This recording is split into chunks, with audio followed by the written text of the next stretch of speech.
A home for Aphie. The ants on Ant Island had a little problem. His name was Aphie, and he was the queen's pet. Being the queen's pet, he got to do whatever he wanted, no matter how much trouble he caused. The queen and her youngest daughter, Dot, loved Aphie's antics. The other ants did not. Atta, Dot's older sister, knew that Aphie was causing problems. He was always tracking mud into Dr. Flora's office or digging up Cornelius's garden. But Atta didn't want to scold Aphie. She knew how much Dot and the Queen liked him. One day, Dot invited Thorny to be guest speaker at her Blueberry Troop meeting. The blueberries gathered in Thorny's office with Aphie tagging along behind them. Thorny began to explain to the blueberries how to build an anthill.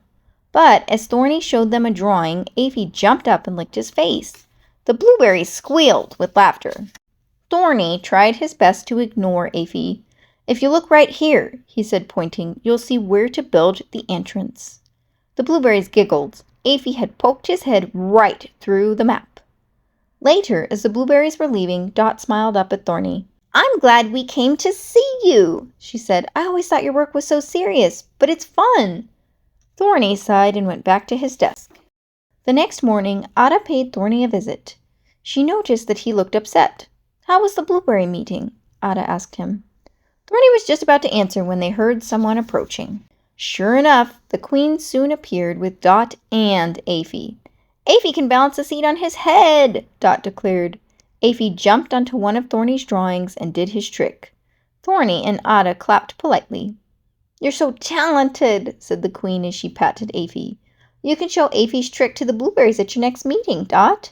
Dot beamed. "I know, and you should have seen him yesterday, Mother," she began as they left. Thorny picked up the torn drawing. "Not again. First, Aphie ruined the blueberry meeting yesterday, now this," Thorny complained. "What happened?" asked Atta. "Aphie kept getting in the way," explained Thorny. "He's got the blueberries thinking my job is just fun and games. You have to do something. Aphie has got to go." Atta and Thorny did not know that Dot was just outside. Dot was coming back to thank Thorny for coming to the blueberry meeting yesterday. Dot couldn't believe that Thorny wanted to get rid of Aphie, and Atta wasn't stopping him. Dot tiptoed away with Aphie. If he had to leave, then she would too. As she reached the main tunnel, she heard Atta call, "Time for bed, Dot." Dot hugged Aphie. They would run away after everyone fell asleep. After Dot was in bed, Atta came in and tried to talk to her about Aphie. Dot, do you think Aphie might be happier living outside?" Dot squeezed her eyes shut and pretended to be asleep. When Atta left, Dot grabbed her backpack and woke up Aphie. Aphie started to yip. "Shh," said Dot. "We've got to be very quiet." Dot peeked out the door. Then she and Aphie slipped into the hallway. Once they got outside the anthill, Dot started to feel a little bit scared. It was so dark that she couldn't even see her feeler in front of her face. She and Aphie walked slowly over a hill. Suddenly there was no ground under Dot's feet. "Yikes!" Dot cried. She had fallen into a big crack with steep walls. She wasn't hurt, but she couldn't climb out. Above her, Aphie scratched at the edge. Then he settled down to guard Dot. Back at the anthill, Atta was talking to Thorny again.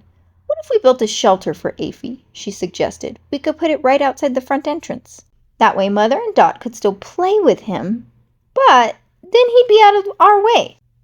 Atta hoped that Thorny would agree. She didn't want to have to make Aphie leave the colony. "Well," Thorny said finally, "I guess my crew could build a pen for him, but you can tell the Queen and Dot about it." The next morning, Atta turned to see the Queen and Dot. Something seemed different in the anthill. It was so quiet.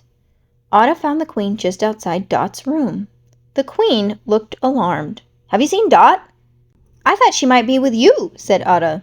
"No," said the Queen nervously. "She must be with Aphie." Atta looked inside Dot's room. She was not there. Neither was Aphie. Dot's backpack was gone too. Secretly, Atta began to worry. Just then, Aphie raced into Dot's room, making more noise than ever before. "He's trying to tell us something," said Atta. Aphie ran off, with Atta following close behind. Aphie led Atta to the dry riverbed where Dot was calling for help. Atta quickly saw that Dot was in a narrow crack at the bottom. "Don't worry, Dot. I'll get help. Aphie will stay with you," Atta called as she flew off. Atta returned with Thorny and the Queen. Thorny lowered a stalk down to Dot, who climbed to safety. "Guess Aphie's yapping paid off this time," said Thorny. The Queen hugged her young daughter. "Dot, dear, I thought your blueberry training taught you not to go outside alone after dark." Dot knelt down by Aphie and held him close. "I was out at night because Thorny and Atta said that Aphie had to go," Dot explained. "Had to go?" asked the Queen. "Atta, dear, what did you mean?" Atta looked uncomfortable. "We meant that, Aphie had to go someplace where he wouldn't get into so much trouble," said Atta. The Queen was surprised. "Trouble? Aphie?" "Well, he's always digging up Cornelius's garden and tracking mud into Dr. Flora's office. This week he ruined some of Thorny's drawings," she explained. "But if he can't be inside and he can't be outside near the garden, where can he be?" Dot burst out. Atta smiled at Dot. "How about right in his own special training pen, just outside the entrance?" Dot wasn't sure. Atta glanced at Thorny for help. "I'll build him a nice one," Thorny told Dot, "with lots of room for you to teach him new tricks." Dot's eyes widened. "Wow!" she exclaimed. "I could put on shows there, too." "Oh, what fun!" said the Queen. "Wait," said Dot.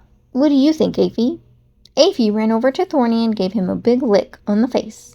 "Down, bug!" commanded Thorny. He pretended to be mad, but when no one else was looking, Atta saw him smile.